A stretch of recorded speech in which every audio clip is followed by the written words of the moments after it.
आपकी बार 400 पार फिर एक बार मोदी सरकार याने आपल्याला नारायण राणे साहेबांना दिल्लीमध्ये पाठवायचं की नाही?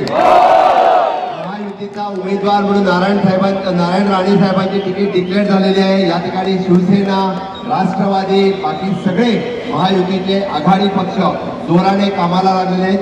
आता सावंत साहेबांनी सांगितलेले दीपक केसरकर साहेब, बाकी सगळेजण या व्यासपीठावरचे भारतीय जनता पार्टीचे नेते, राष्ट्रवादीचे नेते, शिवसेनेचे नेते, मी परत एकदा सगळ्यांचं स्वागत करतो। आणि माननीय मोदीजींची जी गॅरंटी आहे, माननीय मोदीजीने काय गॅरंटी दिलेली आहे? माननीय मोदीजीने गॅरंटी दिलेली आहे, आतापर्यंत आपण फक्त ट्रेलर दाखवलेला आहे, पिक्चर अभी आपल्याला UCC लावायचा आहे, वन नेशन वन इलेक्शन करायचं आहे।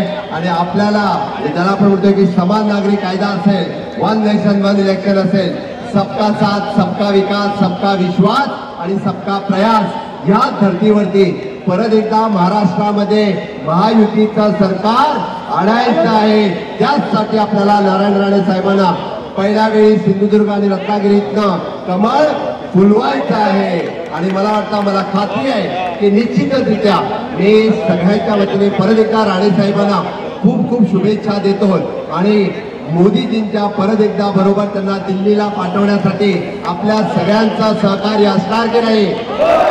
दोन्ही आदूतो माझ्या बरोबर, भारत माता की वंदे भारत माता की